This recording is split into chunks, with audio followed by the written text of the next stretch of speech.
دیکھو علمی اختلاف کو تو میرے مشرب میں یہ تو گستاخی بے ادبی نام کی کوئی شے ہی نہیں ہے، یہ تو بڑا ظلم ہے۔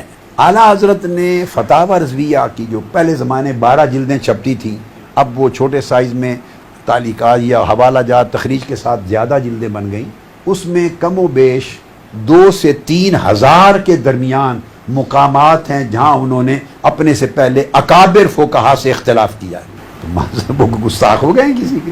کہیں علامہ شامی سے اختلاف کر رہے ہیں، کہیں امام طحطاوی سے اختلاف کر رہے ہیں، کبھی کہیں سے کبھی کہیں کرتے۔ یہ علماء کا شیوا ہے، اور یہ آج سے نہیں ہے، یہ صحابہ کرام کے وقت سے سنت ہے۔ اسی کو رحمت فرما اختلاف امتی، یہ علم کا اختلاف۔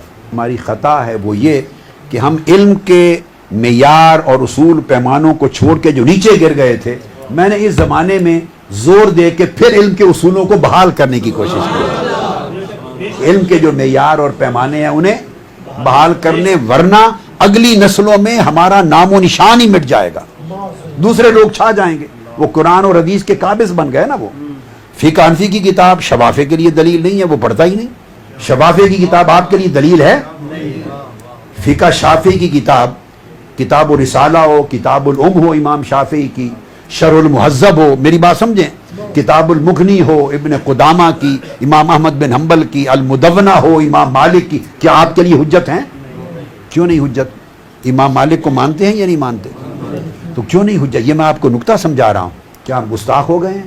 ایک طرف امام مالک کے نام کو چومتے ہیں اور ان کے عاشق عشق رسول کے اور ان کی امامت کے تذکرے کرتے ہیں، دوسری طرف ان کی کتاب ہے المدونہ الکبریٰ، اس کا مسئلہ ہی ماننے کو تیار نہیں، کہتے ہیں نہیں ہم امام اعظم کو مانتے ہیں۔ وہ امام اعظم کا فتویٰ ماننے کو، کتب ظاہر و روایہ کو ماننے کو تیار نہیں، وہ کہتے ہیں ہم تو امام مالک کو مانتے ہیں۔ امام شافعی ان کے شاگرد ہیں امام مالک کے، مگر مصر میں گئے اپنے مذہب کا اجرا فرما دیا اور فقہ شافعی وجود میں آ گئی، وہ مالکی کی بات ماننے کو تیار نہیں، مالکی یا شوافی کی بات ماننے کو تیار نہیں، اور پھر حنابلہ ان کے شاگرد ہیں امام احمد بن، انہوں نے ان کی بات نہیں مانی۔ اگر ائمہ کے قول اور فقہ کی کتابیں شرعی دلیل اور شرعی حجت ہوتی تو امت کے سارے طبقات شریعت کی حجت کے منکر ہو جاتے۔ تو کسی نے آج تک نکالا ہے ایک دوسرے کو شریعت سے؟ نہیں۔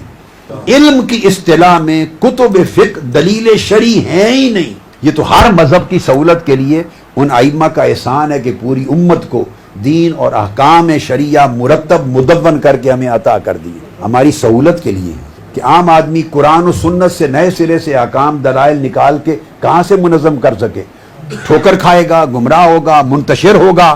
انہوں نے منظم کر کے تمام احکام کا علم کتب میں ہمیں دے دیا ہے۔ دلائل ابھی بھی وہی ہیں، قرآن اور سنت، اور تیسرا اجماع ہے۔ کتب فقہ، آپ اصول فقہ کتابیں اٹھائیں تو اس میں بھی ترتیب میں قرآن اور سنت کے بعد اجماع اور قیاس ہے، کتب فقہ کا نام نہیں لکھا جاتا۔ کبھی کسی امام نے اصول بزدوی لے لیں یا اصول بیضاوی لے لیں، جتنے بھی اصول فقہ کی اوپر سے لے کے نور الانوار تک جتنی بھی کتب ہیں، آپ ساری فہرستوں کو اٹھا کے پڑھ لیں، کبھی کسی حنفی اصول فقہ کی کتاب ہو یا شافعی یا مالکی یا حنبلی 14 مصادر احکام کے اور دلائل شریعہ کے لکھے ہیں، 14 چھوٹے، نیچے عرف اور عادت تک گئے ہیں، استحسان، استصلاح، مصالح مرسلہ، سارا کچھ لکھ کے 14 تک گئے ہیں۔